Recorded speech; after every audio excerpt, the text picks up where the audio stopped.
going to have a foreign policy debate between RevoltRise, who is the kind member of this community, and LSP, who is a kind friend. Who's been, just very kind to this channel and to me. And we used to have him here more often, but life gets in the way. But he was so kind as to help us out at the very, not even last minute, like negative 20 minutes in. He was so kind as to step in as a fill-in for our other participant. So yeah, we're gonna have this foreign policy debate. If you're watching this on YouTube, please like, comment, and subscribe. Well, I guess we'll just don't forget to tap that bell, guys. Oh boy. Oh goodness. So I'll give introductions to these individuals. All right, so RevoltRise, tell a little about yourself. Sure. I'm I guess resident foreign policy guru. There's many of us, but I am one of them. I hang out here all the time. You can catch me on Prime Stream a couple nights a week anyway. And also on Twitter, where I put spicy takes out and try to catch some fish to fight with all the time. At Pro and Hendrix on Twitter. Okay, thank you. Next, we have God damn it. We have LSP.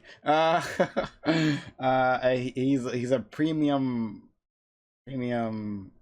I was gonna say something very mean, but no, to someone else, not to you. But he's a great individual. LSP, introduce yourself to the world.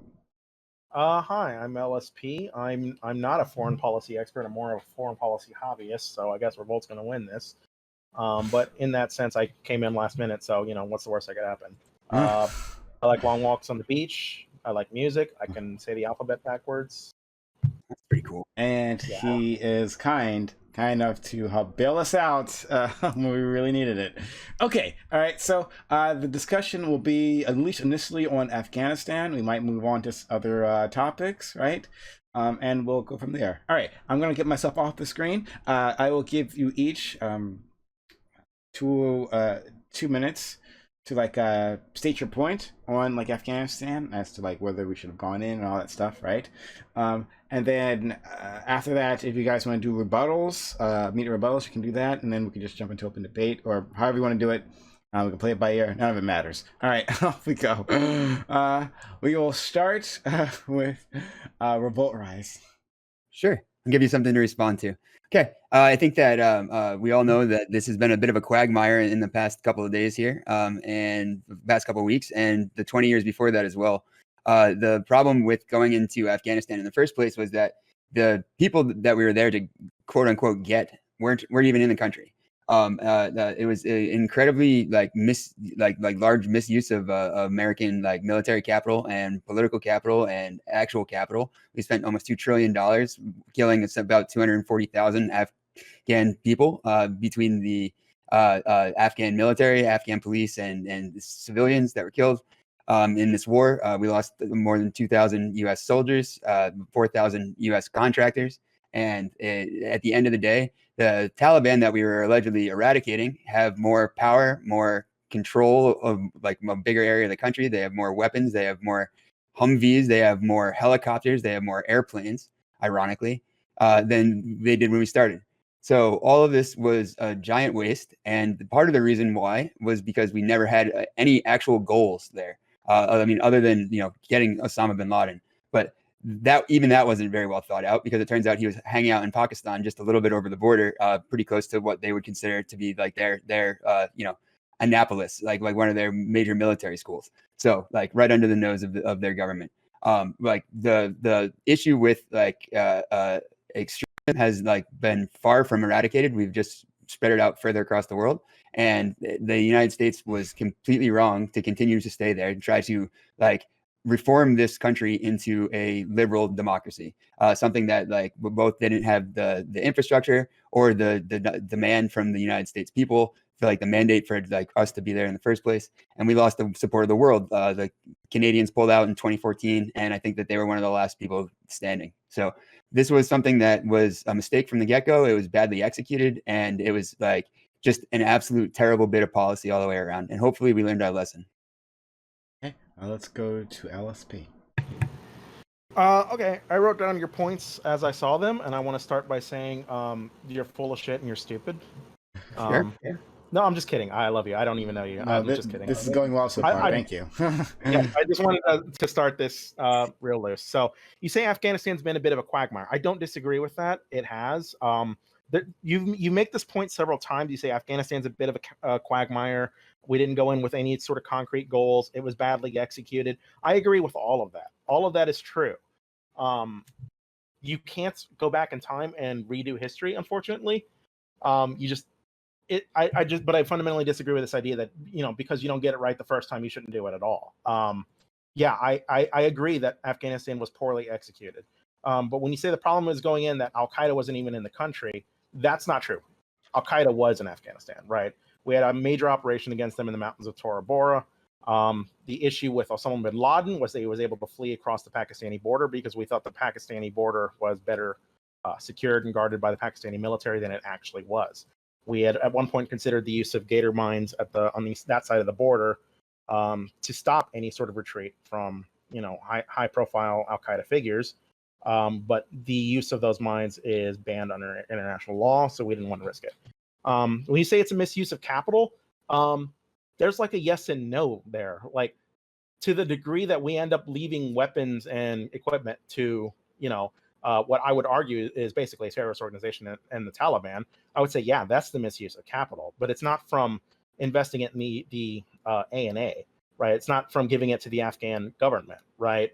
The misuse of the capital specific to that side was our failure to properly regulate them for corruption. That was our issue. You say the Taliban have more power thanks to us. I disagree. The Taliban have more power thanks to us retreating, right? It wasn't because we went in, they got more power. They actually lost power. They held the government, right? The Taliban held the government of Afghanistan, and then we ousted them. They lost power. In fact, they lost power as our troop numbers surged. They lost territorial claims dramatically. There are maps you can see, time-lapse maps that show territorial fights in Afghanistan based on how much, over time and how much troops are there. And the Taliban are just massively outperformed. It's not until we start withdrawing our troops that we start seeing a change in those fundamentals. As for no goals, yeah, I agree. We should have gone in with a more concrete plan for nation building, and we didn't really have one. We didn't really know what to do. I feel like we got some promise through the eventual election of Hamid Karzai, or I should say appointment of Hamid Karzai.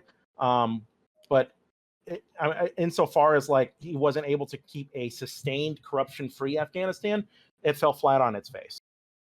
Extremism has not been eradicated. That's not a reason to leave, right? We weren't in Afghanistan when extremists used it as a base to attack us on 9/11. Extremists exist everywhere in the world, and the war on terror is a war on terror wherever terror might be. I also find it grossly unethical to leave people who are, for all intents and purposes, innocent of any real crime to live under the dictatorial whims of the Taliban, or even to leave them to be recruited, by the mercies of a terror organization like Al Qaeda or even ISIS-K. As for the U.S. failing to reform the country into liberal democracy, that's always going to be, that's a work in progress. We took a country that was formerly run by what was essentially a terrorist organization, an extremist Islamic organization, and we gave them their first democratic Republican election in like the history of the country in like 2011. That's a pretty big deal, but that doesn't mean it's going to turn into, Canada overnight. Rome wasn't built in a day. Canada wasn't built in a day. And Afghanistan, as a liberal democracy, wouldn't be built in a day. It certainly wouldn't be built in the 10-year period since its first election. It takes a lot of work, and we just didn't have the willpower to sustain that work. Right. Okay, yeah, that's my. I think I responded to everything you said. Yeah, I think you did. So it looks like you guys have a lot to discuss. Canada was built by moose. All right, you guys can just jump at it. Yeah. Okay. Go ahead. Okay. The thing I wanted. So I think we're going to have an issue more fundamental than Afghanistan. Changing my camera here so I can look at you. I think we're going to have an issue here more fundamental than Afghanistan. I guess I have a more direct question that has nothing to do with Afghanistan. We can just make it a hypothetical country. Sure. But do you think that if you have the power to stop tyranny, human rights violations, that you have a duty to stop it? You see, this is one of those nuanced questions where, like, of course, I think that we should stop all tyranny and oppression. But at the same time, I think that it is like absolutely irresponsible to not do the very like the I'm going to use the phrase the calculus, but like you have to do the math and like Yeah, we got to do better. how many people were going to blow up in order to stop them from being oppressed? You know what I mean? Like being oppressed under an authoritarian leader is still vastly superior to them being like red mist when you get hit by a Hellfire missile. So what's the calculus on this? Like, how many people die before you think it's okay? See, this is where it gets interesting. It's like I mean, I think that the United States necessarily has with the exception possibly of Kosovo, but I mean, like there's some people in that region that would disagree with this too. Like, I don't think that we've ever successfully done a mission to like eradicate the oppression of like a fascist leader or anything like that. Like what the United States does. Japan? Wait, Japan doesn't count? Germany doesn't count? Sure, we can say World War II, but like that killed way more people than Afghanistan ever did. You're right. That is true. But like we also like played a big role in like contributing to the factors that led up to that. But like since the World War II, we'll talk like modern terms. Like the United States has done this multiple times. We've gone in and tried to replace an oppressive fascist government or whatever, and left something even worse than what we came into in a bunch of occasions. And on top of that, like the United States has never really been good at doing that anyway. But what we do is go in and leave peace, and like you can have a fascist dictator, right? As long as they're not warring, and that tends to be like what we support. And there's like a bunch of ethical questions involved in that too. So can we go in and like the Taliban? There's big fear that the Taliban are going to start retribution. Or they actually have already started retribution killings. Let's say we have reason to believe 10,000 people are going to be slaughtered by the Taliban. Would that justify going in and stopping them?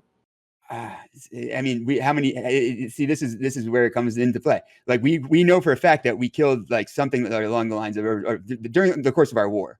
Something along the lines of 66,000 to 70,000 civilians were killed, right? So like, I don't think the math justifies saving 10,000 people if it's going to cost 70,000 lives. And right now the Taliban has like more control of more territory and they're better equipped, they're better trained. They've got 20 years of experience fighting like one of the most violent. Number have to be inevitably with any war. You're always going to end up with more civilian deaths than you ever end up saving if you're trying to stop a massacre because it's a war.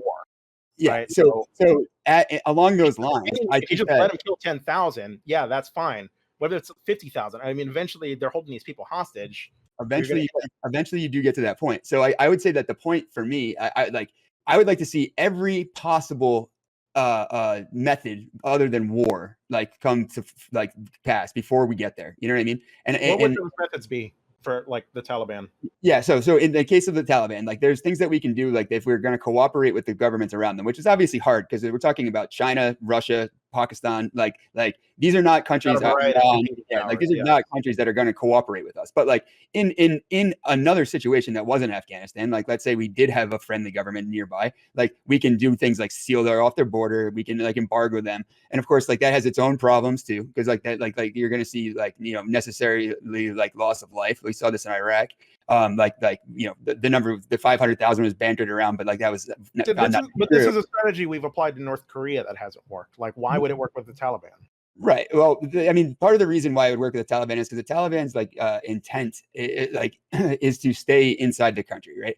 Like if they are able to go and run like free, and have free reign inside the country and terrorize people, it makes it easy for us to like exfiltrate the people that don't want to be there. And you know what I mean? And like that's easier. I have no idea what you mean. We have to have access to Hamid Karzai Airport to do that. No, we don't. The Taliban have total control. I mean, like this is We're the thing. It's a very mountainous country, like the Hindu country. But there's giant range of mountains. We've got Bagram, like Bagram's on the ground, and the United States military have Bagram though. How do we do it? If the Taliban has what the United States military does best, and like what they weren't allowed to do in this case, is like if you have a piece of flat land somewhere, we can land like an expeditionary force, they clear it from get the enemy away from it for long enough to build a runway and be taking off within 48 hours. You know what I mean? And like that's why we didn't do that in order to get people out. I'll never understand. I think we did that because that's not feasible. Landing. So the Taliban had Bagram and Hamid Karzai Airport. Yeah, we just need a out of Hamid Karzai. But like, if you're suggesting we could have just built a runway in 48 hours and just exfiltrated people, no, you're being totally unrealistic. No, that's we're talking about a country totally overrun by the Taliban. not to mention scores of people fleeing every which way. It's a logistical nightmare. It just couldn't happen like that. Well, I disagree with that strongly. Like, I mean, I think that like that is we have the resources and like the skilled, trained people. In fact, at least one of them is usually hanging out in chat here, and like that can absolutely like make that kind of stuff happen. Why we didn't do that, I'm not sure. I think it was like maybe an optics thing, or maybe it was that we really weren't prepared for how quickly the ANA was going to fall. You know what I mean? Like, and We that's weren't. one problem. What's that? We weren't. I mean, the ANA fell in part because we weren't supporting them. Oh, of course. But that's what I'm saying. It's like our intelligence didn't tell us that was going to happen. We didn't think that was going to happen. We didn't know that they had already. We did know it was going to happen. We just thought it would happen much later. Right. That's what I'm saying. Like that window of opportunity is majorly important here. Like if we thought we had 90 days or whatever to make this happen, then like that's why the ball wasn't set in motion to make other alternatives go. So I to answer the question that we originally started with, do I think that the U.S. military can save lives with bombing people? No, I don't. I don't think like based on our history of using it that it's an effective method of saving lives. I think it's a good it's designed to kill people and blow shit up. And like if we're not doing that with it, you're misusing the military. I mean, it seems logical that if you blow the people up who are trying to bomb you, that you're going to then end up saving lives, right?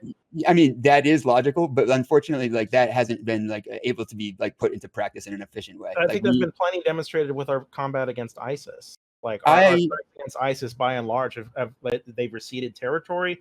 It's saved people's lives. It saved the Yazidi stranded on Mount Sinjar. Like our strikes have been pivotal in the ISIS. That is true in a situation like the Yazidi. Like, but what you had there was at no man's land, right? And like we were bombing them as they were trying to cross this giant open space up a mountain. So it's easy not to hit civilians. But as you saw, like there was a report originally that we blew up a car bomb, but what it turned out to be was 10 kids in a family driving down the street, and we just blew them up with a Hellfire missile but a couple of days ago. And like and so the problem with what you're talking about is like in order to have those kind of strategic strikes, you need to have a level of intelligence that we are incapable of obtaining. For the most part, we do. I don't think the odd anecdote is going to demonstrate that we don't. There's data released from Operation Inherent Resolve coalition nations, precisely how many strikes constitute as like collateral damage, and they corroborate this with on the ground reporting. I can send you it, but the figures. No, I've seen the reports, and I know what the SIGAR says, but the problem is that. Like hang on, let me tell, because I think other people should know. The coalition conducted 35,000 airstrikes, of which 1,400 were unintentional collateral damage. Like we're talking a pretty dramatic skew terrorist to civilian ratio.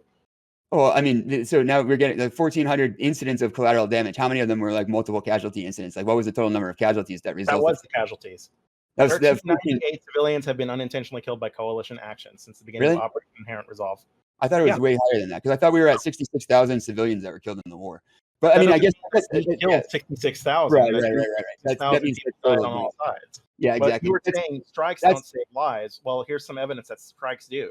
Yeah, that's the point though, is that like it doesn't stop our enemy who's warring with us from also doing damage. You know what I mean? And that's the part that we can't necessarily control for. And like, or one of the things that we can't necessarily control for. And the other thing is like we, at the time that we were doing those things, we had like the full force of the CIA and naval intelligence, like on the ground in massive numbers inside the country. Like if without boots on the ground, without human intelligence coming in, like there's almost no way to guarantee that that's going to be the results. And like we've seen in other applications of the same technology and the same efforts, like that we've had drastically different results. Like I'm thinking of specifically like wars like Somalia. Like in Somalia, we've had like multiple incidents in a row where we've had giant civilian casualties related to American strikes. And so like these kind of things, like the perception that gives, right, and also like what that works into as far as like recruiting material and things that are going to be used against us and actually create more terrorists, which is essentially the problem that we're looking at overall here, is that like we need to avoid killing civilians, like, and there's no way to guarantee that we're going to do that. We can get close. I don't deny that. And like the technology that we have now is really phenomenal, but like without knowing who the target is. And that's what the problem is. Like the reason why we couldn't actually win this war, the reason why we couldn't actually win Vietnam also. And like, and like, many of the conflicts that we've been in since then is because we're fighting a force that doesn't wear uniforms, right? Like we're not like these are civilians that are fighting us. So it's impossible to tell who they are, And so without knowing who the enemy is, unless you're going to carpet bomb, and you're not going to be able to actually effectively eliminate the enemy. I mean, we have. I could just provide you the coalition figures for the collateral damage versus Daesh. Even though it's not like they're wearing ID badges that say, "Hi, I'm a terrorist," we still have enough information to figure out who's a belligerent, and you can usually figure this out by if they're carrying a weapon. Or you can usually figure this out based on where they are, what actions they're doing. There's enough information that if we can figure out if they're civilians when we strike them, we can figure out if they're terrorists before we strike them too, which we tend to do with great effect. As for the argument that like airstrikes end up creating more terrorists, this has never really been adequately corroborated. I'm pretty sure, and I'm so sorry I can't find this now, but if you give me some time, I can go look for it. There's polling data which suggests that the support for airstrikes goes up based on your proximity to airstrikes. So people in the Middle East actually end up supporting airstrikes a lot because they're in closer proximity to the people being airstrike, and they tend to understand these people as people who are threatening their safety or well-being. I'll go look for that. I think it's out of specifically out of like Pakistan and Afghanistan, but I'll have to go find it. It's that's the thing I had before. That's fine. And like, so in preparing for this, like one of the things I was going to talk about is the fact that like throughout the SIGAR reports, like from Afghanistan, you can see that there's like a trend that goes through. Can you tell people what the SIGAR reports are? Like, I mean, people not know what that is. Yeah, I've never even heard of that. Yeah, so it's the I forgot what the acronym stands for, but give me 1 second to look it up. But it's SIGAR, and they are the basically like the Inspector General. Yeah, so Special Inspector General for Afghanistan. And so the SIGAR reports were put out like periodically, but basically like as actions happened on the ground. And these were like reviews of and lessons learned type reporting from like strategic and from like on the ground, like boots on the ground sources, basically like interviews of soldiers when they get home in a lot of cases, and sometimes generals and like lieutenant colonels, and everybody basically like debriefs basically, and they take their information and they get their feedback on what was going on. But like one of the trends that runs through like all of these, like nearly all of them, is the idea that there was such disorganization and such like not only corruption, but like a environment that was encouraging people to lie, to say that things were going better than they actually were. That like the culture like of pleasing the boss basically took hold to the fact like that there were people that had no idea what was actually going on. Like if you were getting reports from the field, everybody would give you such glowing reports that like there's incidents of like people thinking that buildings were built that were never built. That there's like incidents of like they were thinking that, or perfect example, we thought that the ANA was 300,000 strong. It turns out that there were about soldiers. They're about a third ghost soldiers, right? And then according to like at least one soldier, the other 2/3 were Taliban or drug addicts. Like so, like that was like pretty eye-opening stuff to read. And these were reports from 2010, 2011, 2012. Like this is not new news to anybody. But for some reason, we still like failed to pass it all the way up the chain. What I was going to say is that like one of the things that was happening with polling though, specifically, and like this is like referenced by a lieutenant colonel, and he said that the polling was so corrupt that it literally was less than useless. Like it was always going to tell you good things, like things like people supporting like airstrikes. Like there were incidents where they didn't even go out and do the polling. Like they were just filling in bubble sheets. Like all the soldiers were sitting around and filling them in on their lunch break type stuff. And like this kind of stuff gives like the information or the opinion or like, that things are going in a certain way. And it's not nearly the reality on the ground. Like the amount of terror like that like drone strikes in particular have like instilled in the hearts of these people is like substantial. Like there's like, everybody's seen that little kid that says he's afraid to go outside when it's sunny because he knows that the drones will be out. Like that's not fake. Like that's like, that I don't believe that that's a one-off incident. So that kind of thing is like gonna really, really, really undermine any efforts that you have like in trying to, front a government. Like these people are going to see you in a negative way. I mean, you think like kids are afraid to go outside because of drones. There's women who are afraid to go outside because of the Taliban. You can find people either which way that might be scared of on both sides. As far as, I mean, everything you said wasn't an argument against any sort of intervention in Afghanistan. It was just an argument for better intervention in Afghanistan, which I don't disagree with. Sure. We should have done better. So let me ask you, let me talk, please. You've went through it for a while. Yeah. Let me ask you, just like on principle, if our intervention in Afghanistan could have totally ousted the Taliban and been handled better, would you have supported it then? Or should it just never happen? I don't, in my opinion, it shouldn't have happened. But like that being said, like if it was going to happen, sure, of course, a better outcome is a better outcome. Okay, so even if it was ran, then I don't know why you're giving me all this. It doesn't matter what I say. You don't think the drone strike should happen? I'm sorry, not the drone strike. The intervention should happen no matter what, even if it went well, right? I mean, in my opinion, I don't think we should have went there. Like you said at the beginning, though, we can't undo it. So like, you know, to the part that we could have affected, I think why shouldn't we have gone there? Because the goal from the get-go was specifically not to nation build. Like it was literally said by George Bush that we were not going to be nation building. And so the facts that we got there and we had no idea what was going on. Nobody understood what the politics of the place was. Nobody understood what the culture of the place was. Nobody understood what the specific, like, you know, like challenges of the place are going to be. And they got on the ground and they looked around and they said, oh shit, what do we do? Like that is a very, very, very bad way to run a war. Like, as we can tell. Like, right, so again, we're presuming the war is run well. We presume everything will go fine. You still, on principle, say we shouldn't go. Why do we not? Because I don't think that we can run a war well. I don't think that we've seen like that happen. You know, we don't have any good evidence of us running a war well. And on top of that, we have interventions in Grenada. We have World War I, World War II. We have the change of Japan. There's plenty evidence that we can nation build. Sure. And I hold the intervention in Grenada as like the high bar that for some reason I don't understand why people hate it, but it's the high bar on this. So let me ask again, because you're answering a different question than the one I'm asking. I'm asking that even if we presume everything would go well, on principle, you're still opposed to it. I'm confirming that's your position. My position is if I could see, I can't make myself presume that things are going to go well is the problem. Like, I mean, like, but let me try and entertain this.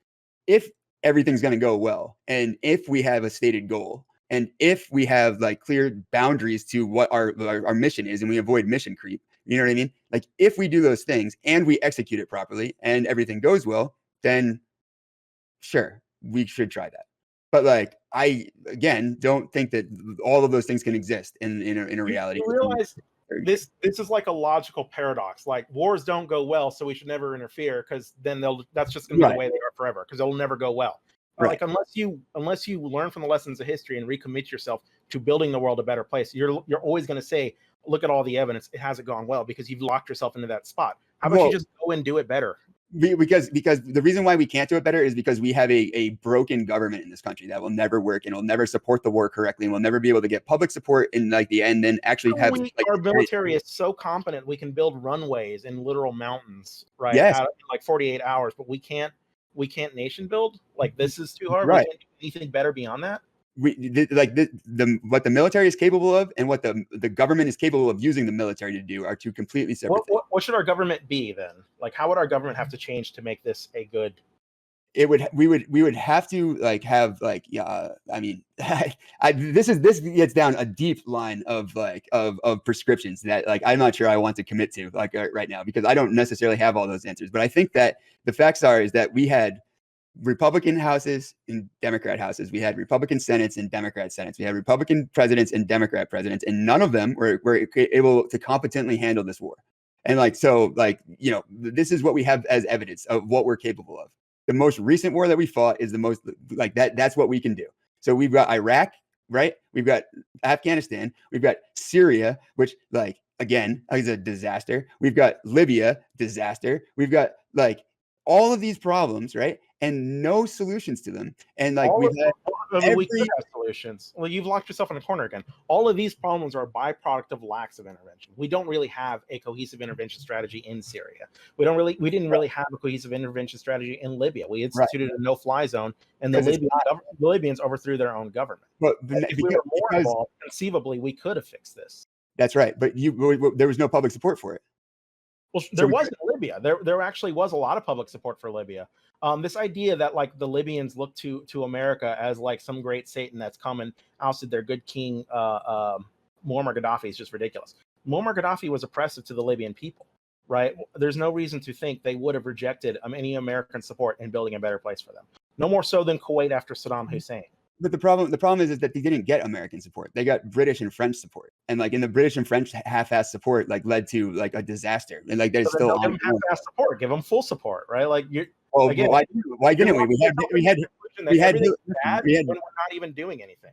You had Henry Kissinger's protege, Hillary Clinton, and Barack Obama, the CIA guy, doing right? What specifically? Rock and roll. Doing what specifically? Like they didn't do anything. Exactly, and that's the point. Like you're never gonna find people that are, like there's like you can't say exactly they didn't do anything. That's my point. They didn't do anything. Of course, Libya turned shit. Nobody did anything for it.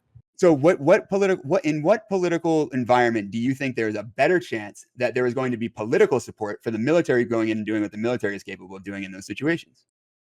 What, the military? I think the military is only really good for getting their security situation under control. Beyond that, you need a political solution.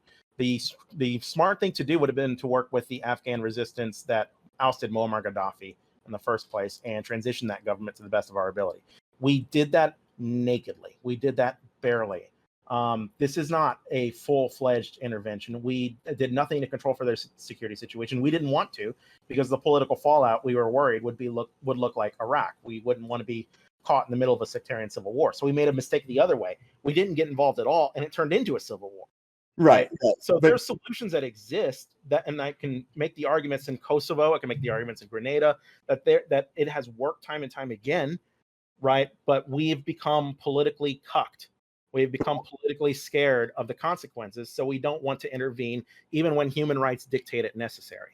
But like, what was you remember, like, do you know about Kosovo? Do you remember the Kosovo report when they said that there wasn't actually a genocide happening by the time they got there? They said that the people were being moved and they weren't being killed by the government. And like, and what we literally did was we went in and we backed like essentially a rebel terrorist group, and like we helped support them. Like there's a lot of people that like that's a contentious. I've never heard that. Wait, you're saying there wasn't an ethnic cleansing in Kosovo? They were, yes, like the report, the I forgot who it was from, whether it was the UN or somebody else or NATO that did it, but like the report afterwards, the after action report basically said that they were moving the people, they weren't killing the people.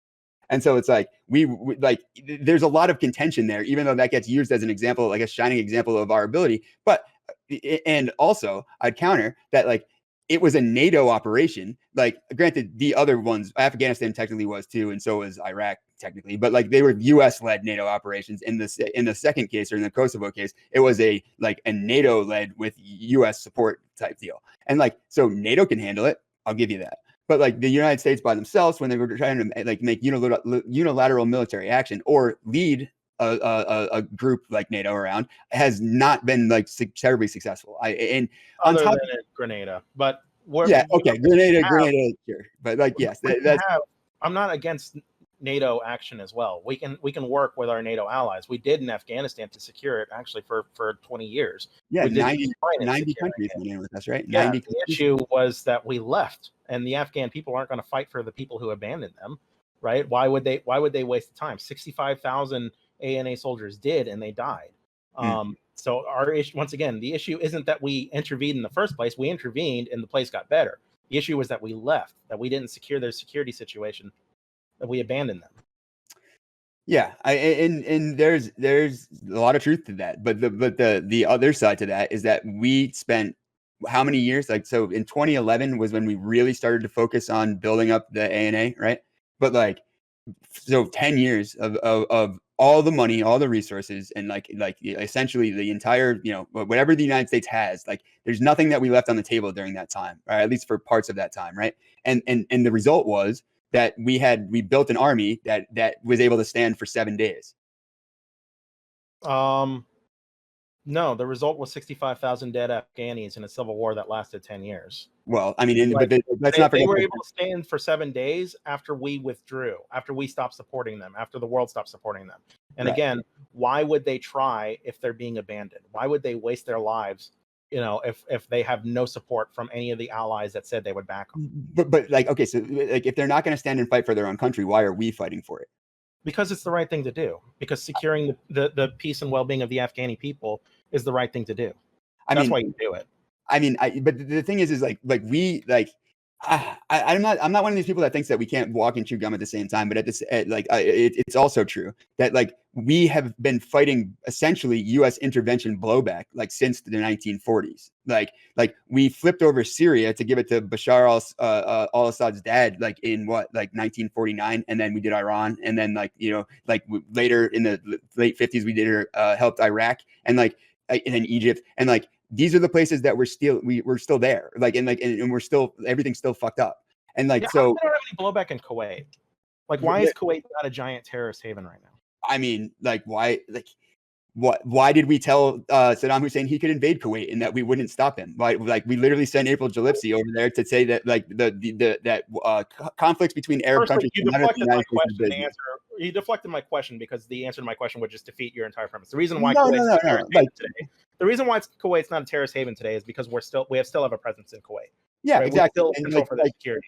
If we occupy and let's say South Korea is a perfect example. Like we were 60% of their GDP for 20 years. Like sure, they came back great. Like is the United States ready to make that kind of investment into Afghanistan?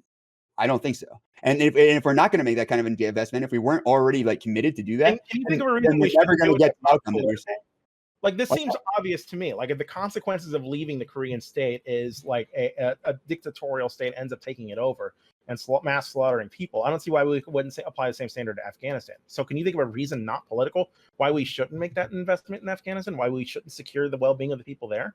I mean, the number of reasons why we shouldn't necessarily like there's no guarantee that our government was going to treat anybody better, by the way. Like that's another point. But like let's say that we did install a benevolent government somehow, and it is had the mandate of the people, and it was widely powerful and did have a monopoly on violence. Like maybe that would be the case. But we just spent 20 years and had essentially an unlimited checkbook available to them to do whatever the hell that they could to get that done, and we came up with nothing. I'm sorry, I'm reading the April Gillespie thing. I wasn't even paying attention. I'd never heard this before. What was your question? Yeah, no, I said we just spent 20 years with unlimited money and unlimited resources, basically a blank check to do whatever needed to be done to get that done, and we failed to. We didn't do it. So we spent unlimited money and unlimited resources to turn America into a safe place. But look at that. There's still crime on the streets. There's always going to be some extremism somewhere. There's still always going to be some sort of terrorist activity somewhere. That doesn't mean what was done is a waste. Maybe it would have been worse if we weren't there at all. Maybe it would have been worse if we didn't spend that kind of money. I don't think you have any basis to say it was wasted. Afghanistan's security situation was much better when we were there. Their human rights record was much better when we were there. And now that we're gone, it's much worse.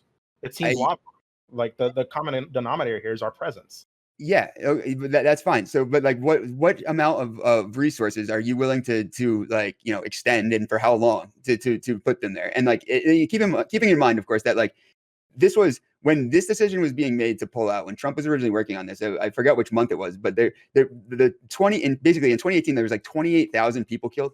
This is a war that was a hot war. This was not in a condition. Yeah, what was our troop presence in 2018? It was significantly reduced from the troop surge we had under Obama. Of course it was. Yeah, well, I mean, Obama put didn't you put 100,000 troops on the ground? And at that rate for 2 years, right? Because the reason why they were doing it for 2 years is because we ran out of intelligence, and there was no reason for us to maintain a force there that big because we didn't have enough targets for them to shoot at.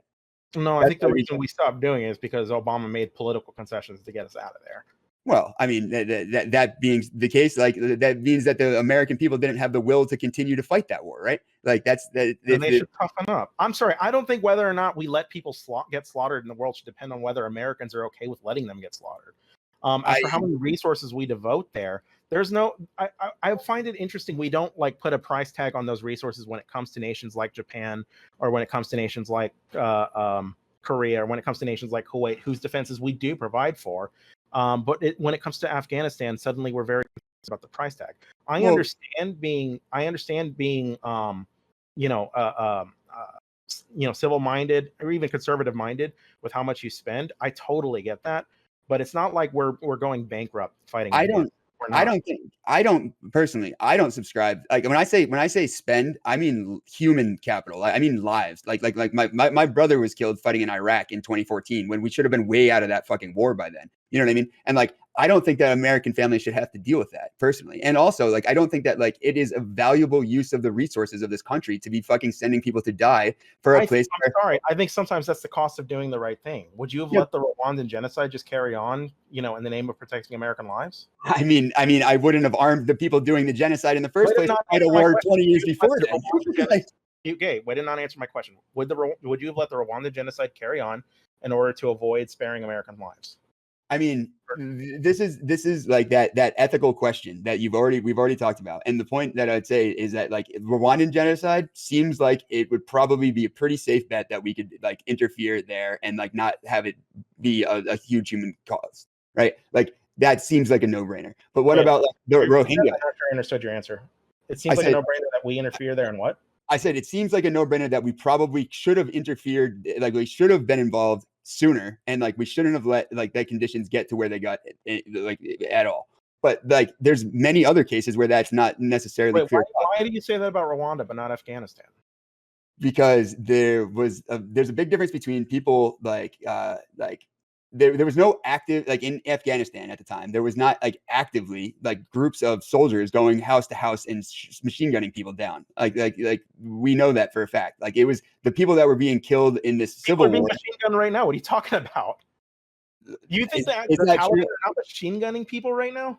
I mean, I don't know like whether or not they are, and I don't know how much of an impact that's having. They're a terrorist organization. How many do you think they've killed? I mean, but first of all, calling the Taliban a terrorist organization is a little bit like hyperbolic. Like considering that UN calls them a terrorist organization, our State Department does. Yes, our State Department does a lot of things that don't make a lot of sense. Like that. They did not address anything I said.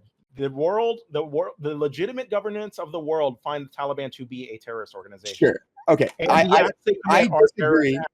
I disagree that like we should interfere in those things, because what ends up happening when we do interfere is that the next set of wars that happen, there is an even worse genocide that occurs using American bullets and American guns, right? That we funded and we put in those people's hands to fight the fucking last war. Again, and like we're going in circles because we left the guns and the weapons for them.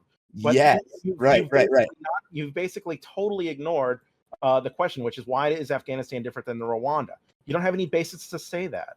Because the people say about what was happening. No. The difference is that like the people like mostly that are getting killed in Rwanda were non-combatants, right? And like in Afghanistan, they were necessarily people that were fighting a civil war. You think like the girls they stone are like there with Kalashnikovs trying to fight the Taliban? Like I don't think the Taliban is stoning women like on a mass scale. You don't. I don't think that they are. I think that ISIS is, and I think that Taliban are fighting ISIS. Like, and I think that like if you're gonna make like bombastic claims like that, like I'd like to see some evidence of it, because like literally the Taliban is provide evidence that the Taliban is stoning a lot of people. Yes, please. Like because like the facts are is like ISIS is doing that, and the Taliban is trying to. I don't believe ISIS is doing that until you provide me evidence. ISIS is doing that. Okay, like I mean, like to the extent that it's happening, like that's exactly what they're there for. But like, sure. I mean, I don't know what to say. The Taliban have a very strict interpretation. Yeah, listen, you got to let's wind it back. The Mujahideen, right? Where did they get their money and guns from, right? And like, why do they get them? And what was their intent in doing that? And like, that's how we interfered there, and like necessarily fucking tipped the scales and set the stage for what was going to happen for the next 40 years. Those people have been fighting wars for 40 years. We've only been there for 20. Well, a little more than that if you count what the fucking happened with the Mujahideen. But like we've actually been involved on a overt level for 20 years. Their civil war has been going on a lot longer than that. They deserve a fucking break at some point. The Taliban deserve a fucking break? No, the people of the country deserve a break. Fuck the Taliban. Like I don't give like this is. I agree. Point. The people deserve a break, which is why I don't understand why you leave them to the Taliban. I don't understand why how many more years do you want to get the Taliban gone? Because like, listen, we had them gone in 2006. What happened? They came back from nothing, and they were gaining ground on us. And so, how much longer and how much more resources do you want to have? Like now they actually have an equipped army. I'm fine with another surge. Until the people's well-being in Afghanistan is gosh, how many lives is that going to cost? How many Afghan lives is that going to cost? It's going to cost a hell of a lot more under Taliban rule. Like you think they're not going to slaughter people? Like why do you think we had like 50,000 people just flee with the United States on the way out? I mean, there's a lot of reasons why people flee, namely, like probably because they could be associated with helping the United States, which like is hugely problematic. I understand. I think we should have taken more people out. That said, I don't think that we should like. What do you think of the people? I'm curious. What do you think is going to happen to the people who help the United States now that the Taliban have taken over? The ones that are left. We legitimately do not know what's going to happen because the Taliban has actually made assurances that they were not going to necessarily harm people. Made assurances they weren't going to take over the government, dude. No. They're going to take over the government. Like it's stupid to think that they would. So then why would we trust their assurances when they've shown themselves to be bad faith and liars? Because listen, do you think that the United States is not bad faith and liars in this exact same answer my question again? See, notice every time I pin you on something, you deflect. No. It's not, okay. Let me tell you why I don't think they're going to be bad faith and liars. I think they are going to be bad faith and liars, but I think when the United States is bad faith and liars, that's our problem, and it's something that we can do something about, but we can't do anything about that. Taking everything you just said and throwing it out. What do you think is going to happen with the people who helped us there? Now under the Taliban. I think they're going to get their heads cut off, but that's still don't say the Taliban have made assurances. If you didn't answer that the first time, don't say the Taliban have made assurances. No. I think the Taliban are untrustworthy, but I think that bombing the people that are unrelated and like continuing this trend of like going in and doing more collateral damage, doing worse things than what they're going to do is not better. No, it is. I think the state of Afghanistan was handedly better when we forced the Taliban out. That's true. And why didn't we stop there? I don't think we should stop there. What do you mean? Why didn't we? I don't know. We shouldn't. Exactly. So like we forced them out in 2006. Like they were completely eradicated, right? Like there was no Taliban.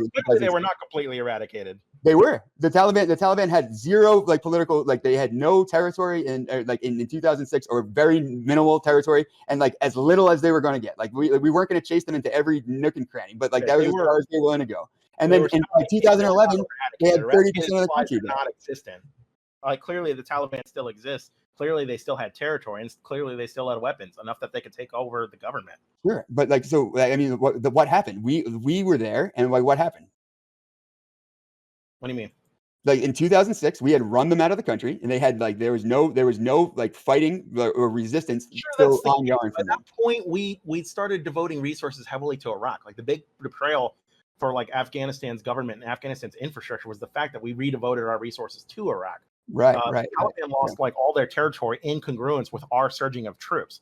I don't know that 2006 was the date they started losing. I mean, I thought it happened with Obama's like troop surge where they massively lost all their territory, but we couldn't sustain that. We didn't continue doing that. It was So by 2006, they were essentially neutralized, right? And then by 2009 or 10, when Obama did the troop surge, right, they had fought back and they were back to 30% control of the country. And like this is the point. Like the fact is that these people are fighting what they think is in like, you know what I mean? They think it's somebody that's an invasionary force, right? So while we're there, they're going to necessarily like put together their militia and they're going to attack us. So like, at what point are we causing this problem? The Taliban? We're at no point. The point we cause this problem is the point in which we leave. I'm sorry, I'm trying to find a map to like corroborate what you're saying. Because I'm not sure if the troop surge put it down that much in 2006. I'm sorry, 2009. But I mean, at what point? The point at which we leave. Transparently, the point at which they get stronger is the point at which we leave. Continuously. And then I already know what you're going to ask because we're going in circles. You're just going to ask, well, how long do we sustain that? How many lives is it worth? And I'm going to keep giving you the same answer.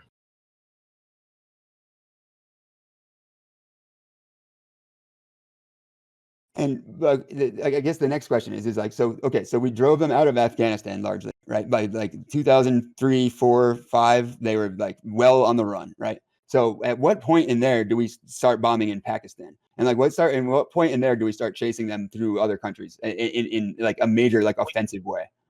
I'm totally lost on. We do bomb at Pakistan. We do conduct airstrikes in Pakistan. Like we never stopped. Like, are you asking what point do we? I'm not sure what your question is. We did bomb them in Pakistan. Sure. And how did that work? Like this is okay. So this comes back to, I guess, to the original point. Like, sure, we did do some bombing, but we didn't actually like invade Pakistan. We didn't ever put troops on the ground there, right? We didn't actually like take territory there, right? So like this is what we were originally talking about how humans have intelligence. I'm curious, if we took over Pakistan, do you think that would solve the issue? I mean, that's where they went. So like, what we're doing is we're chasing the Taliban out of all the places where they're bad, and like, and like, you know, on the same like thought train, at what point do we attack the Saudi Arabian government for being Wahhabist, like, you know, like extremists themselves? Like, at what point, like, how far do we go with like eradicating the bad from the world? Yeah, I've said it before. I'll say it again. I'm perfectly fine with totally changing the government of Saudi Arabia. I'm perfectly. You want to call me hawkish? That's fine. Saudi Arabia is one of the few countries that publicly beheads people as a form of capital punishment. Yeah, right. For witchcraft, and they just did it not too long ago. They murdered journalists. Like, I see no reason that the Saudi Arabian government should have any semblance of legitimacy, and the only reason we give it to them is oil. I couldn't give a shit. My concern is human rights. Sure. Okay. So what? Like, and when are we gonna start bombing Israel? When they start genociding people. I mean, I guess that'll turn into a new start going down that road. But like, okay, so pick another country that's doing something bad in the world. Like at you what can point? Keep naming them. My answer is going to be the same. There's a formula for this. Yes, I know. The formula is the same thing. That this is the Samantha Power. You could say the United States, and my answer would be the same. If the United States started mass slaughtering innocent people, I'd say it's perfectly valid to overthrow the United States. Sure. I mean, that's great. I mean, like, that is like the neo Samantha Power take, that you can bomb people and save the babies, and like the facts are like they don't pan out like that. Like there ends up being more babies killed by the bombs than there were being killed by the whatever. There's no basis to say that. All evidence suggests that the majority of the deaths come from those who are doing terrorizing. How's Iraq? ISIS. Remember when we went into Iraq because they were literally throwing babies out of incubators? Remember that? And how's that going? Today, fine. They're a functioning democracy. Oh, they don't have electricity 24 hours a day in most of the country. They don't have running water. That's a function. They don't have an infrastructure. That doesn't mean they're not better. You think Iraq would be better under Saddam Hussein? It literally was. It literally was. You're literally wrong. You're literally wrong. Saddam Hussein was a genocidal maniac who killed 88,000 Kurds. He gassed his own people. Yes, here's another great example. This is like, so why did he gas the Kurds? Like, what were the Kurds doing at that time that he necessitated him to go after them, right? In the lunacy of his mind, he thought that Kurdish militias were working with Iran to take over the government. Yeah, but he was wrong. They were working with the United States to take over the government, and the United States didn't show up to back them. That justifies killing 88,000 fucking Kurds? It doesn't fucking justify anything. But the thing is the United States being involved is necessarily one of the incitement. Why would the United States this has gone so well off into conspiracy territory, but let's use our brains here. Why would the United States have an issue with Saddam Hussein? Also, on what basis would a government killing 88,000 of its people make it a more legitimate and better government than the one that's currently democratic and not? I mean, we took him out, and what happened in its place, right? Like the vacuum of power. Civil war happened. And yes, and ISIS showed up, right? And so, like, how many people have they killed? like more than him is the answer. Really? Like, I'm pretty sure it's a lot more than that in just Syria. ISIS? Yes. I'll look for the death tolls again, but my understanding is ISIS's death toll is somewhere between 25 and 40,000. So ISIS total death toll. Wait, we're gonna wait for me to find this, or like I'll have to find this for you later, but I can find you the figures for how much are believed to have been killed by ISIS. Yeah, exactly, and I think it's a pretty high number. Wait, so Saddam Hussein was preferable to ISIS? Yes, like I don't think it's even an argument. No, it's very much an argument. A genocidal dictator was not preferable to a ragtag terrorist group that only held certain territories for like 4 years. But like this is the okay. Let's take this back. The genocidal dictator. I want to genocidal. Yes, genocidal. Killing 88,000 Kurds was genocide. Sure. Okay. And like, what would the United States do if Texas started a revolution? I don't know. This feels like a deflection. It's not a deflection at all. I'm just saying, like, what is the prescription that was better than what he did? For given the situation, like you're saying, like he's genocidal. Okay, he killed a bunch of his people, sure, but like in the perception of the people of the country of Iraq at that time, like these were people that were starting an insurrection and they were using terrorism to fucking accomplish it. Like, so in the eyes of the Iraqis, genocide was okay. So you just said no. You just said, like, your whole argument is that the United States should go around the world bombing everybody who does terrorism, right? So like they did terrorism and he bombed them essentially. Like he used sarin gas and VX fucking nerve gas, which is horrendous. But like the point still stands. Like you're saying, kill terrorists, and like this is what he did. Like you know what I mean? Like so, like it comes down to now, like which perspective, like are you going to use as a lens for judging which one of these things is immoral? a liberal perspective, one that says that people who commit genocide should not be left in power. Oh my gosh. Okay, but is it a genocide if you're putting down a fucking a violent insurrection against your government? Like, yes, I don't. Killing I don't 88,000 Kurds in the Anfal campaign was genocide. Sure. Like he went back and killed all the Kurds and went back and like made sure they were all dead, right? 88,000 Kurds. Yes, he killed 88,000 Kurds. It was called the Anfal campaign. It was a genocide. Okay. So like again, so now you've got so the Taliban, right? There, or the Al Qaeda or ISIS or whatever. Like, these are is different it groups. like genocide when we go and kill like all the ISIS in an area, in a region, or the Taliban in a region? No, because those are organizations, not genes of people. The Kurds are a people. Okay, so if you get if you get a people to revolt, this is where this gets really silly. Like, okay, so a group of people of any denomination, like, so you're saying if they're mixed race people, it's not a genocide, it's not a problem. But if they are, like, if they happen to be homogeneously ethnic, then it is a big issue. That's what the thing is, if it's mixed race people being slaughtered, it's not genocide, so it's not a problem. No. I mean, listen, this is what you're telling me. ISIS and Al Qaeda are terrorist organizations who attack and kill innocent civilian people. That's why it's okay to kill them. Kurds, 88,000 of them in the Anfal campaign, were not terrorists. That's why it's not okay to kill them. Yeah, but they weren't terrorists from the perspective of the United States. If you were the government that they were attacking, right, and like the revolution was happening against your government, you would call them terrorists. Do you think that the Kurds were terrorists under any definition of the word? I don't think so. But the point is, and what are you arguing this point for? Because it's not unreasonable. It's not unreasonable to think that somebody could perceive it that way. And what you're prescribing is that we go around the world taking things that we perceive as terrorism. If your argument is that Saddam Hussein thought they were bad people, way to fucking go. But by everybody else's standards, the Anfal campaign was a genocide against the Kurds. I mean, yes, I don't think that like Saddam Hussein should have killed the Kurds. I'm not arguing that. I'm saying that like if you extrapolate from what you're doing here, and you're saying that these people were acting as terrorists, and like, you know what I mean, and which is entirely possible to view that position from. You have to I mean, it was an insurrection. The United States was supposed to support them. We said we would back them. Like, we told them that we were going to be there, and we didn't show up. Like, we've done this quite a few times in history. But like, again, we're doing it in Afghanistan right now. What are you worried about? I mean, but this is the point. This is why I said we should have never made that promise, because we were going to do this anyway. Taliban wouldn't kill people if we were never in Afghanistan. No, but guess what? If the Taliban kills people and the United States isn't there to see it, like, you know what I mean? Like, does a falling tree fucking make a noise? Like, that's what we're going to argue now. Taliban kill people. Nobody's around to observe it. Is he really dead? Like, yes. I mean, there are still people in the world. Just because you don't smell them doesn't mean they don't exist. Just because you don't see them getting killed doesn't mean they're not getting killed. The Taliban is a terrorist organization. Okay, so now, but like, so we did what you said. Okay, the Taliban, they were killing people, they were going door to door, machine gunning fucking innocent civilians down, and we showed up and we fucking went in there and we spent 20 years killing 66,000 more people, or helping kill, or giving an excuse to kill 66,000 more people, or 200,000 more people, depending on who you're counting, right? And like how much better is the world? Like, and now we're better when we were there, much worse now that we're not. Okay, but like in Afghanistan now, what are the repercussions of this going to be in 20 years? Like what war? Afghanistan's going to turn into a haven for terrorist groups like Al Qaeda again. That's the repercussions. Sure, that is probably true. But like, again, so how much longer and how many more like American spent like keeping those terrorist groups in other people's countries? I've already answered this question. I'm perfectly fine expending any number of troops necessary until it's a point in which it's no longer feasible. I just want to hear you say it. Like, you don't care if we waste a ton of American lives. The terrorists already exist.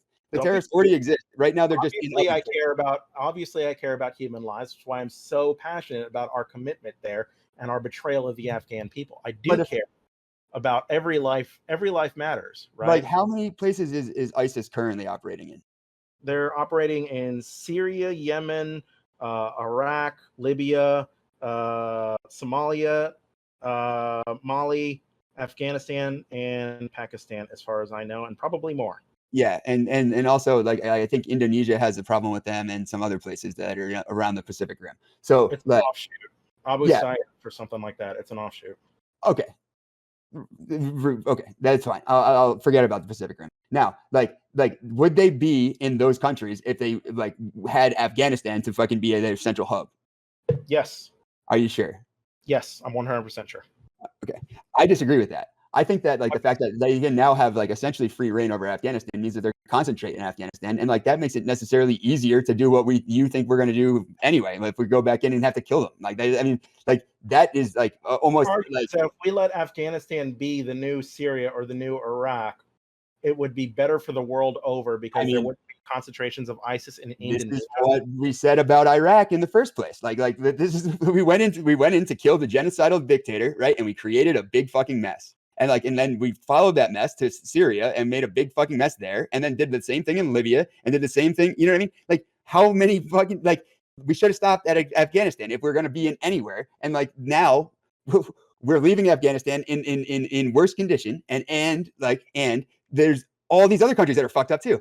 This is exactly my point. Like, we don't know what the ramifications are of our intervention, and I think that the Taliban. No, we do. We have so in the case of Iraq, made the country a better place. In the case of Afghanistan, made a country a better place. I would tend to come from I leaving. would like to know which metric you're using to say that like Iraq is a better place. Human rights, the lack of genocides. I think those are all good metrics to use. Yeah, there's handedly fewer human rights violations under Iraq and under Afghanistan than there were when the Taliban ruled or when Saddam Hussein ruled. Okay, I mean, like, how many civilian deaths have there been from things like depleted uranium, like causing cancer, and like the fact that there's no drinking water and there's no electricity? I don't know. It feels like a bit of again, this feels like a deflection. You asked what metric I was using. I said human rights and fewer genocides. Okay. Do you acknowledge that's true? Yes. So the government is now not killing anybody, but people are dying of diphtheria and and there's like they don't have electricity and there's no communications and they're necessarily. I've never made the argument that people never die in war. Some people are going to die. Yes. Like, they don't die in wars if you don't start the wars, though. Like that's another point that you're leaving out. Like, there's another side to this story. Like, if you don't start the war, there's not going to be anybody to die in that war. Okay, I guess they would just die under the Taliban rule then. I mean, was Saddam like in 2000? Like, you'd save more lives if you just let the Germans like Holocaust the Jews. Your argument is that we should save lives, and like your argument is that we should save lives, and what you're prescribing for us to do that with is the thing that takes the lives. Like, it doesn't. That's why it doesn't make sense. And like in 2000, let me ask you, what is your solution? Then what is your solution if the Taliban starts slaughtering people? You just said that they're already slaughtering people, and what we're going to do is nothing. So like that's not ideal. I'm asking your solution. I'm not asking what we're already doing. I can see we're doing nothing. What's your solution? You just let them do it. Yeah, we have to let them do it. We don't have a choice. They just beat us. So would this apply to any genocide anywhere, any mass slaughter anywhere? You just let it happen? I mean, I don't think that you got to get your genociding out. I don't think that like you'd have to make a compelling case for it. Like, we have to see, like, you'd have to do that. But the point is, I don't think that says we will intervene when a genocide takes place. I don't think that should exist. I think that that's stupid. I think international law saying we will stop genocides is stupid. I think it's stupid because in almost every case that we've ever tried, we've killed more people than they were going to kill in the genocide. Like, that's what the point is. Like this. Why have any law? This is. I mean. I don't understand why we would have like international law at all. Then just like essentially just let every country just do what they want, and who cares if they commit a genocide? Yes. Like, if the answer is for our military to go in and do like the intervention, then yes, I do think you have to get your hands dirty. I don't think so. We don't have to get our, listen. We don't have to get our hands dirty. Like, if we wanted to get our hands, even police officers. Do you think police officers? Okay. I mean, I would apply the same logic. Like, why stop a rape? I mean, you're just going to dirty your own hands. You're probably going to hurt the person. Like, why stop somebody from getting raped? You might hurt other people. Why stop a shooting? Why stop a mass shooting? The mass shooter is just going to shoot as many people as necessary to get it out of his system. And all you're doing is adding one more body to the system if you try to stop him. Like, this is ridiculous. I mean, do police stop crime? Like, do you think is that what you're arguing right now? Like that, yes, that police actually stop crime? Absolutely do stop crime. Yes. The more police you have in an area, the lower crime will be. Sure. That is true. But the more like human rights abuses, as well. And like, and then we don't, that doesn't like absolve you of those That's problems. not an answer for getting rid of police. That's an answer for solving human rights abuses. Then like make police better. That's not, you don't get rid of police because of human rights abuses. Okay.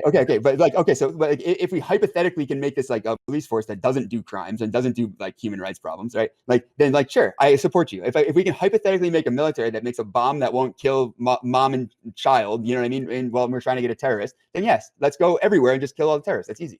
It's easy. But like the reality, if we could wipe out like 500 terrorists, but we had to kill one mom and child, would you take that trade? I mean, I don't think we should kill any mom and child. Like, this is the problem. Like, I don't think that we should be like giving ourselves this collateral damage. Just it doesn't matter how many lives you might end up saving. Just any collateral damage is unacceptable. I've already told you, I believe in calculus. I believe that if we can prove, you don't believe in calculus. If you didn't answer that question as yes, you don't believe in calculus. The answer is yes. It's worth killing 500 terrorists and having one collateral damage incident or two collateral damage incidents. Then the inverse. Then how many people are those terrorists going to kill? Way more than two. Okay, then yes, then it makes sense to go kill two people. However, it's still like completely like abhorrent to be making that kind of decision in the first place. Like, I don't think we should be making those kinds of decisions. But okay, who should? Like, here you go. Like, this is like, I guess, the ultimate question. Like, who should be in charge of the world? The United States has done a bad job of being in charge of the world. Okay, they're not the United States. Who? Sure, somebody has to, right? You can make it NATO if you want. Like, that's fine. And like, I support NATO intervention in a lot. It's a member of NATO. Like, yes, I know, and so is Turkey. And like, how did Turkey do with their little foray into Syria a little while ago? Speaking of the Kurds, like again, like, this is the point. Like, if you work as a collective, there's less chance that like people are going to be able to do shit like genocide people, right? So okay, I'll cede you the point. Wait.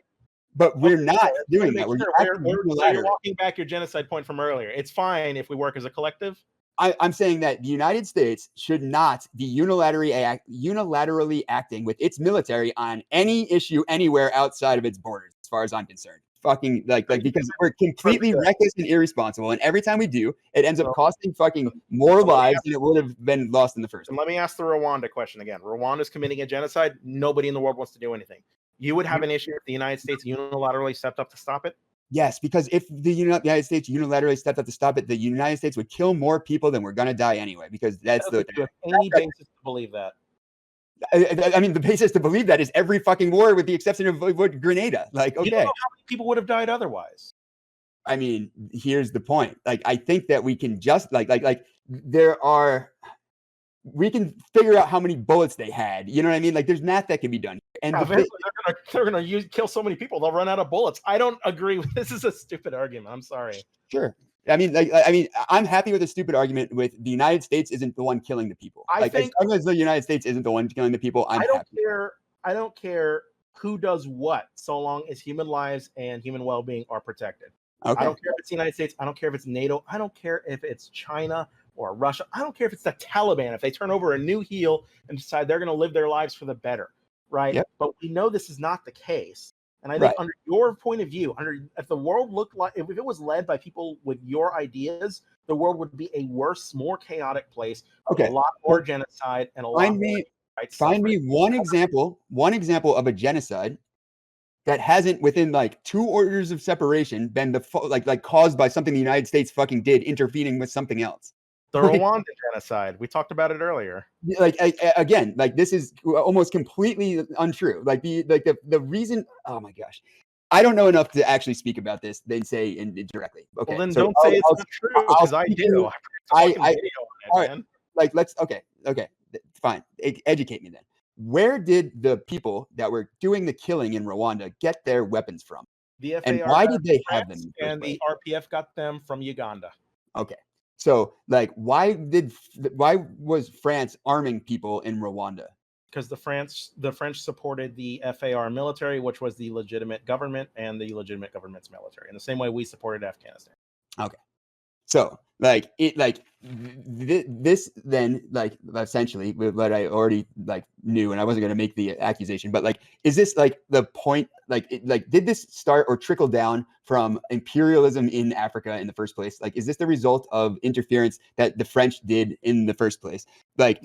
In the 1960s, 50s, and 60s, when they killed 24 African leaders in a short period of time? Is any of that have any effect on what happened there? No, not at all. Okay. The Rwanda genocide is the culmination of long-standing conflicts between the Hutu and the Tutsi. You could say it started with the Belgian ethnicizing the divisions between the Hutu and Tutsi, but the divisions existed before the Belgians ever had control of Rwanda. The Hutu and Tutsi were different classes of people, and the Tutsi were oppressive. And as soon as the Belgians granted Rwanda its independence, immediately Hutu reprisal killings started happening against Tutsi. Sure. And this went on for decades and decades and decades. And decades and decades and decades. Okay. Now, I'll cede you the point. Then the Rwandan genocide is one example that the United States wasn't almost directly involved in causing the fucking genocide in the first place. Now, can you name another one? Any of these things that we've intervened in, have I've already pointed this out earlier, but in Syria, when the United States encouraged the original coup that happened in 1960 whatever, in or 1949 in Syria, right? That government that took over was an abusive Ba'athist government, right? It eventually became a massive problem. And so that's how we ended up in this situation that's still ongoing today. So they've essentially been they had a period of peace for 20 something years. And then after that, they've been in almost a constant, either civil war or oppression by their government. Right. And that's a better example of what happens when the American military goes and gets involved in stuff. We can say the same thing about many places in South America. We could say many Afghanistan, we literally armed the Mujahideen, and an offspun of that is you're arguing that blowback is a real thing. I'm not disagreeing that blowback is a real thing, but that's not the question you were asking. You're asking if there are examples of genocides that stem not from U.S. involvement. There's plenty. I gave you the Rwanda genocide. There's the Isaac genocide in Darfur. I'm sorry, the Isaac genocide in Somalia. There is also the Darfur genocide. Yeah, the U.S. hands. I don't think Somalia is a great example because the United States necessarily did get involved in Somalia, and how'd that turn out? After the Isaac genocide, when did you think we got involved, and when did you think the Isaac genocide was? So the United States though is still fighting a war in Somalia today, right? Yeah, I wouldn't say that, but yeah, I guess. Okay, we're doing military operations against the government, against the military forces of the government of the country, right? Not against the government, no. Are you sure? Because I'm pretty sure we're fighting both, not only ISIS that has a effect there, but also the government, right? No, we're fighting Al Qaeda, elements of Al Qaeda in Somalia. Okay, sure. So the Isaac genocide has nothing to do with any of that. That was a result of the. No. I'm not saying that it did.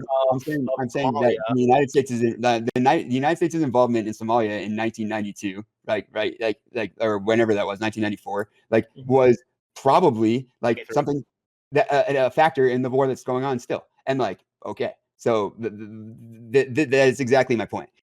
We can stop the genocide today, but we don't know if it's going to create a bigger genocide tomorrow. And we've never known, and we still have fucking gone out and done it. And going to be a point in history, so you're just a total isolationist? Because there's never going to be a point in history where there's not going to be a genocide. I would not be an isolationist if there wasn't just the last every fucking year since I've been alive, we haven't been doing something like this that was causing these fucking problems. Show me a good result that's not Grenada. The bad is we can't do it. 80-year delayed blowback. I think you're putting a lot of weight on causing. I think you also have a very unrealistic idea of the world. If you think of the United States and the whole world just didn't do anything in other countries, there just wouldn't be genocide. This is totally unrealistic. I don't think that that's true. I literally do believe the United States has caused almost all the conflicts that are ongoing right now are blowback from the United States bullshit. And I will see to you that I don't know enough about what's going on in Africa to actually make that point for there. But I can tell you that there's a number of conflicts currently going on that are directly blowback from the United States. And it is caused way more lives than whatever genocide we were stopping from Saddam Hussein.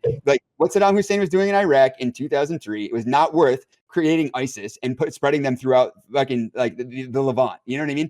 It wasn't worth it. And there's been much more suffering and death as a result because we did the first thing. and that's the No, point. there wasn't. There was much more suffering and death because Saddam Hussein invaded Iran and Kuwait, and there was much more suffering and death because Saddam Hussein gassed 88,000 Kurds. But like Saddam Hussein invaded Iran like at our behest. Like the reason why he had the fucking gas that he used. The famous quote about that war is, "It's a shame they can't both lose." And no, they don't have chemical weapons because of the United States. It's a common myth. Oh no! It is not a common myth. Like we gave them precursors and we gave them permission, and that's the point. And like, and then like in the other point, cover, right? But they didn't get their chemical weapons program dates to the 50s. We didn't give them we didn't give them chemical weapons. We gave them cover by blaming both sides for the use of chemical weapons in the Iran-Iraq war. Sure. But like we actually don't sure me like that's like dude, we were just wrong. No, you were just wrong. Like what you're using, like the paper or whatever, I forget what it is that cites that, like that says that we weren't involved in that, is like complete bullshit. Like we know for a fact that we definitely did like help them to get like the materials that they needed in order to like run the chemical weapons program. There's a reason why when we went into Iraq, like in the last time in 2003, that there was standing chemical weapons, right? And they were segregated the way that they were segregated because they knew that they needed to give them back to us. Like why did you think that was? I'm sorry, I wasn't listening because I was Googling the thing for the chemical weapons for you. What was your question? Like when we went into Iraq in 2003, they had like chain link fenced off areas with their chemical weapons stacked up nice and neatly in them, and so that like they could be like inspected and monitored by like the whatever it is, not the UN weapons inspectors who they kicked out. Yeah, UN weapons inspectors. I was thinking IEEA, but it's not them. You know they kicked them out, right? Like that was part of the reason we invaded. So I know that they didn't kick them out first, and they gave them a proof of 99 and change % of the weapons, like the serial numbers off of the things that they blew up because Saddam Hussein didn't want to, right? He didn't want to say out loud that the United States gave him those weapons, so he disposed of them, right? And that's why we had people walking around in the desert for 8 years. We think the U.S. gave Saddam chemical weapons. We have no basis to say this, and now we're saying Saddam Hussein destroyed them because that would give evidence that the United States gave them. Have you not, like, did you not know what Scott Ritter was doing over there when they were walking around looking for fucking like serial numbers in the sand? Like on so many different like levels of conspiracy. I have no idea. Oh, that's such a fun. Like it was a conspiracy for sure. Theory, like it's just like that is what happened after the. I have no idea how to respond. There's no way I can disprove your conspiracy theory. I can. I mean, I already did, and you just said it was bullshit. Like I don't know how to respond to it. Like, oh well, they actually had U.S. provided chemical weapons, but they destroyed all the evidence that it was U.S. provided. So you're just gonna have to take my word for it. I don't know how to respond to that. Okay, I mean it's I guess they're not going to respond to like the known facts about that situation.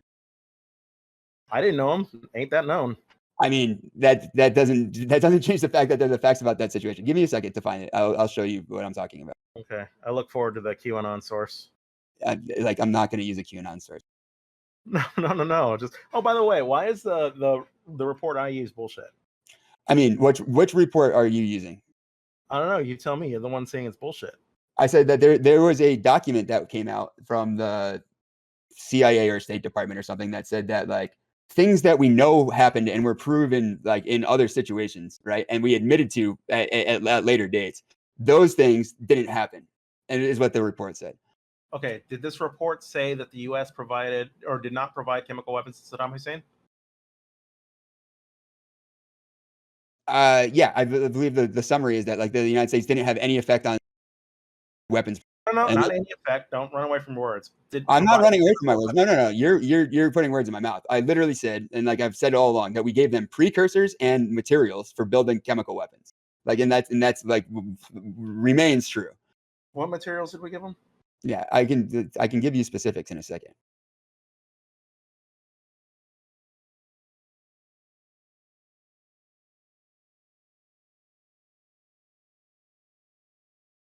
This taken from the source of A Poisonous Affair, America, Iraq, and the Gassing of Halabja, right, by a guy named Hitterman, right? The Iraqi chemical weapons program began in the 1960s in response to Israel's development of chemical weapons. By the 1980s, it weaponized mustard gas and began developing nerve agents by 1982. First recorded use of chemical weapons was in 1983 against Kurdish and Iranian forces who had captured a border town. I can't pronounce it. I'm not going to try it. What is indisputable is the United States provided large amounts of material aid to Saddam during the Iran-Iraq War. I don't deny that. Most prominently in the form of agriculture credits. Don't deny that. But not evidence of supplying any actual chemical or biological weapons to Iraq.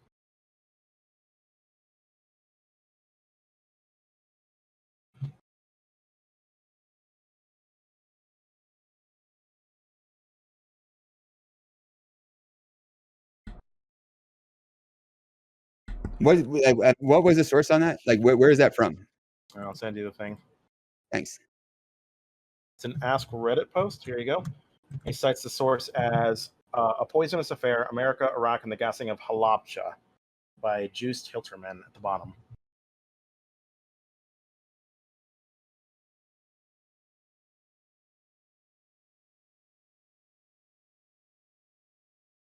See, I don't dispute this either, that the U.S. provided satellite imagery to Iraq of Iranian trip buildup, knowing that Saddam Hussein would use chemical weapons.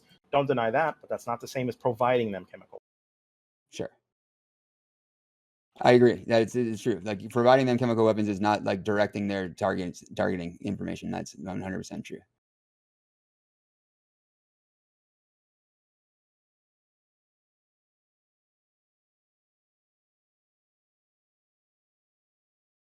Prime, we got dead noise. How you doing? Since this is impromptu, we didn't have time to like really provide like sourcing on that. But Yeah. if we had more time to prepare for this, yeah, I'd give you guys like a way more sources than. No, that's fine. Like, I still got to find the one on the drone strikes one for you. I guess I can entertain the audience. Hi, everyone. Yeah. So just give us a moment. These two were not scheduled to debate each other, but they're debating now, and we're very thankful to have them. Prime, who's winning? Is it me? Yeah, you're always winning, right? When are you not winning? Honestly, LSP. Goddamn right, I'm winning.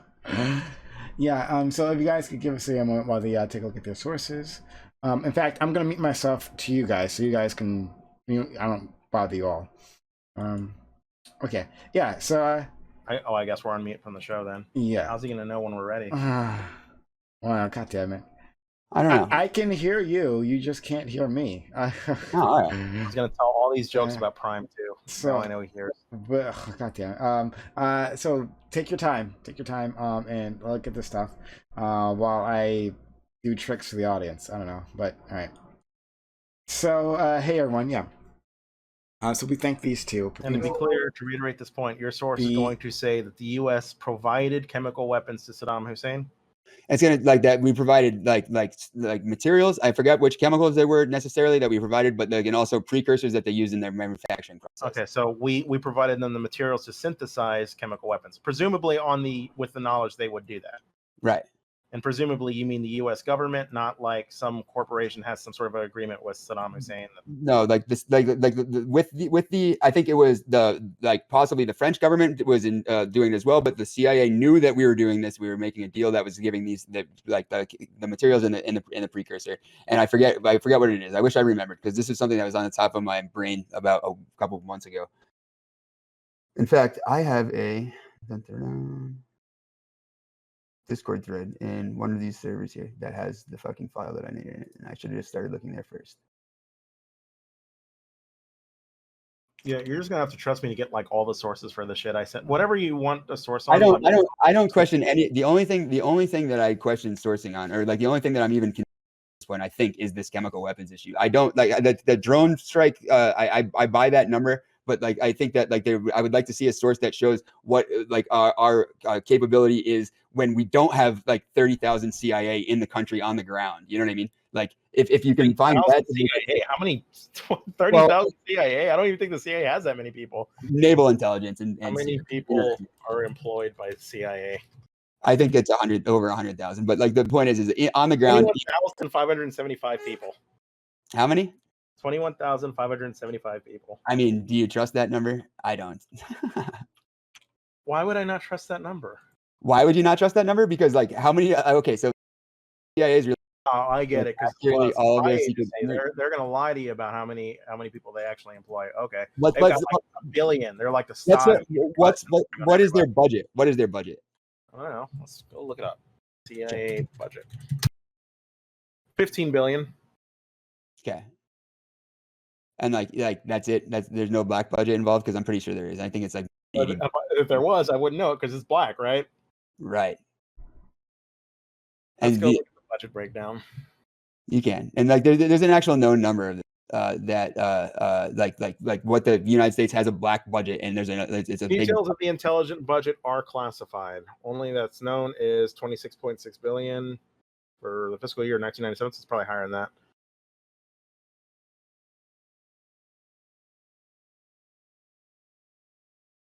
I have no idea.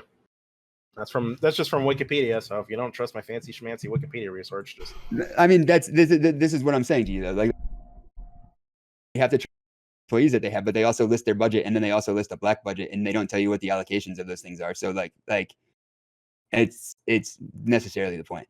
Also, like what I meant when I said CIA was all the intelligence community on the ground in Afghanistan was more than 30,000 at like many points of this war, including during the surge. And like that's when like part of the data that you're quoting when you say that there was only 1,400 what's the word, civilian casualties or whatever to drone strikes. Part of that time overlaps with the time that we had nearly 30,000 intelligence through all kinds of intelligence agencies, but primarily naval intelligence. I think they were the bulk of it. Civilian casualties or whatever. Oh, I think Prime unmuted us. Fuck, he's not entertaining him. We knew that was going to happen. I'll start telling racist jokes now. Yeah, it's always good for a laugh. They really are.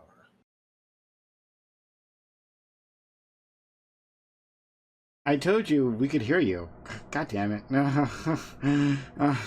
Yeah, we're gonna just wait on this forever. So why don't you just shoot it to me later, and we'll just file this under we disagree, and we'll resolve it.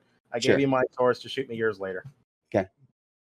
I think this is it. I'm just like on page 35. Or we. Yeah. This has spiraled well out of Afghanistan. I don't know if we're on a resolution. Prime, how do you feel? It doesn't matter if it's all. I don't care. As long as you guys are engaged and enjoying yourselves, then it's fine with me. No matter where you take it. I think we're on irreconcilable differences. I think. Okay, so should we just do closing then? Yeah, we can. Wait, am I still unmuted, or we're not? No, you're muted. I don't know why I'm so. We just couldn't hear Prime talking. Prime is out there talking. You can. Everyone can hear you, and whatever. So you're good. Did you? So did you guys want to maybe touch on another subject, before we end, or do you just want to end things here? So I don't know. I'm fine with deficit spending, and I don't think we have the same. Well, I don't know how. I'm not exactly as hawkish as Castley is on China. Because China has the capacity to, I don't know, like strike back way worse, or not way worse necessarily, but they like. I don't think nuclear winter is preferable to ending what is a cultural genocide in Xinjiang. I think it's a good way to stop global warming, though. Yeah, I guess. You do acknowledge there's a genocide or a cultural genocide happened in Xinjiang? Yes, I do. Cringe as that term is. Okay, then I don't know what we would discuss on China other than that. But.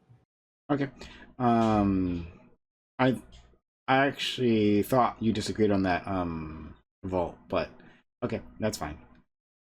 My contention has never ever been that there's not the cultural genocide going on. My contention has always been that the United States government owes us to show us the evidence of it if they're going to make the bombastic claim that there is a genocide going on. And then I'm pissed that our government is like not doing their due diligence. But however, like I do agree that the evidence does tend to point to there probably being a very severe genocide happening, and like that's my position. Okay, what would you like the government to do? I mean, I guess this is a good question. Like here's genocide. So like, I mean, so there's a place that we know a genocide is happening and we're not intervening. And like, so what is your opinion? Like, according to your prescriptions before, you think that we should be bombing them, right? I would if I thought that we could effectively do it such that we could stop the activities in Xinjiang, I would be fine with that. But we're talking about a nuclear nation that's also like a major trading partner in the world. and that could have like some. It's not a literal genocide; it's a cultural genocide. Is the big thing to zero in on. Well, I mean, if I thought we could stop it, I would be perfectly in favor of stopping it. Okay. No, a cultural genocide is not the same as an actual genocide. Like it's. I mean, yeah. You could argue this might border on an actual genocide because of the mass sterilization programs. I'm not sure if that constitutes as a proper genocide, but this is a cultural genocide. It consists of torturing people, consists of locking people up in camps. But thus far, I don't think there's a basis to say there's the mass slaughter to justify it. I agree. Now, can I ask you this question? Like, what would you prescribe that, like if the United States was in the Chinese situation, like we should do? As in like re-education camps as a solution are not acceptable, right? And so like bombing them, in my opinion, is not like going to help. So like what is the solution to having a bunch of militant, radicalized Wahhabist, Salafist, like Muslims in a section of your country that are necessarily calling for the separation of that section of your country from your country, right? Like the East Turkestan ETIM is like calling for a the state of Texas calls to be its own country like every other day. Well, like Texas only usually does it when like the attorney general is charged by the FBI with some kind of crime. The extent of my issue with this is when it bleeds over into the territory of violence, some sort of unjustified or illegitimate violence against innocent people that would violate human rights. That would be when I would start drawing hard lines. But we know that that's happening. What's that? I said we know that that's happening right now, right? Like that's what the charge is like that they are kicking people's doors in the middle of the night and stealing them away and taking them to camps, right? Like doesn't that count as violence?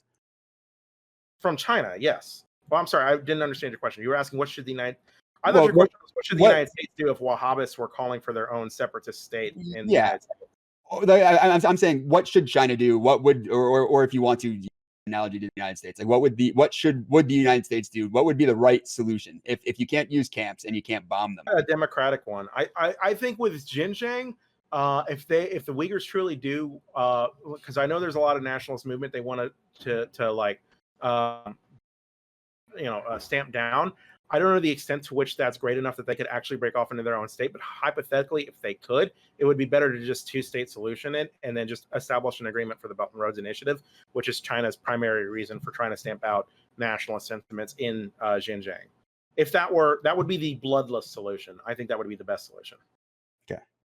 I don't disagree. There's not a big point there. What was your opinion about while we're on the subject of China, like what do you think the United States should do in the event that China invades Taiwan?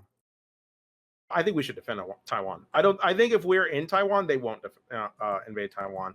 And I think if we start pressing up against China, because if they threaten to invade Taiwan, I think the threat of retaliation from us would be enough to push them back.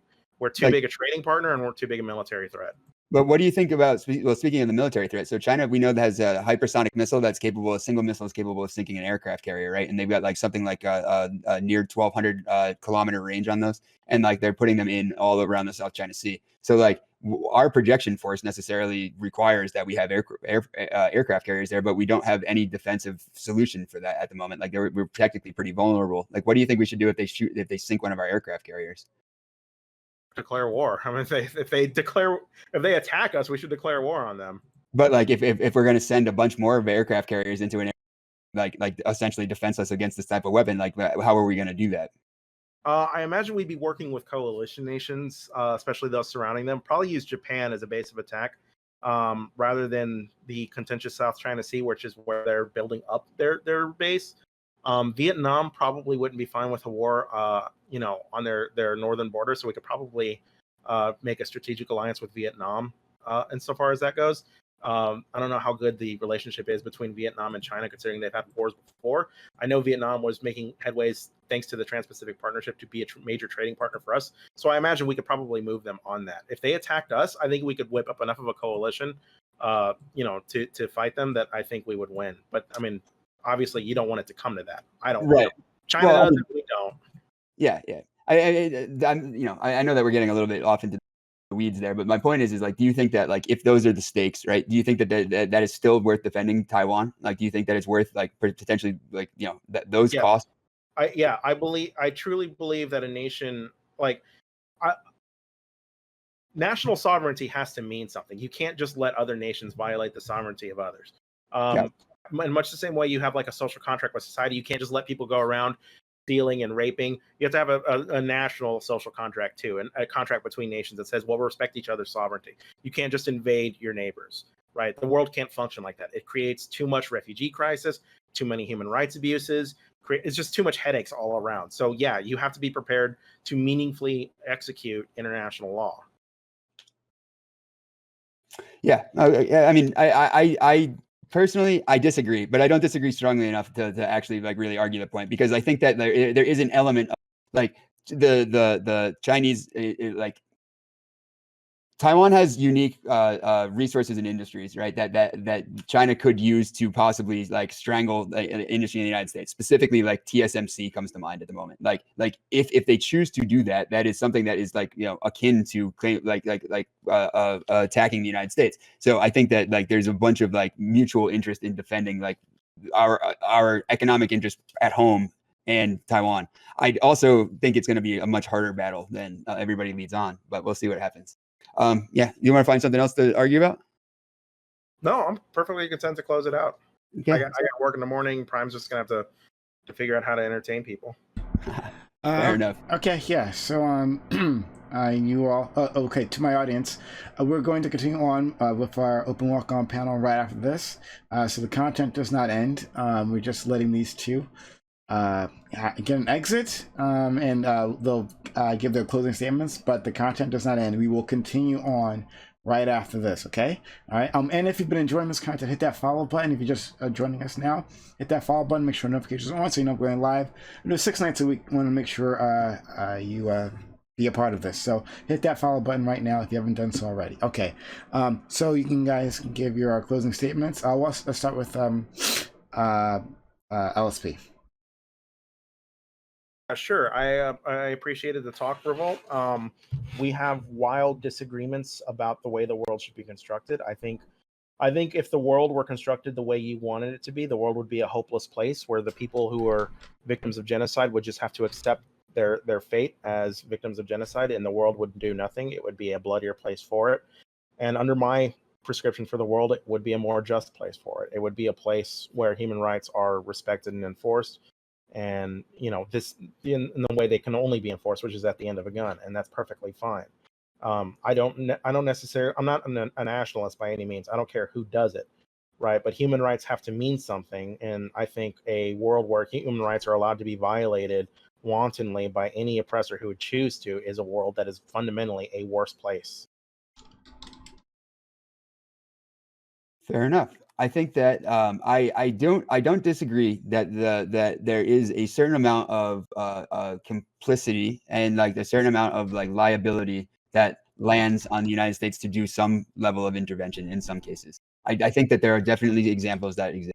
I think that we use our military entirely too easily, like we are too quick to go to it. And I think that the results of that, like lack of discipline and lack of like focus of our military capability is what have caused an innumerable amount of other like worse and more tragic outcomes. I think that the United States has this idea that we can go around the world bombing to save the babies, and I think bombs kill babies. And I think that like the fact is that we do not have enough resources in a lot of places to have the like discretion to not have civilian casualties and not have unintended consequences for our bombings. I think that like if the United States wanted to invest into something that was a world peacekeeping force and we were going to inject those type of things into the world, it would be a much better place. We could do it without the military in a lot of places, and we could do a lot of good. And one, like in closing, my very last point is that like, say what you will about China, but the Belt and Road Initiative is kind of a good idea. And like, even if it's being executed shittily, the United States should have done something like that, because so far China has spent less on the Belt and Road Initiative by $100 billion than we spent on the F-35 project.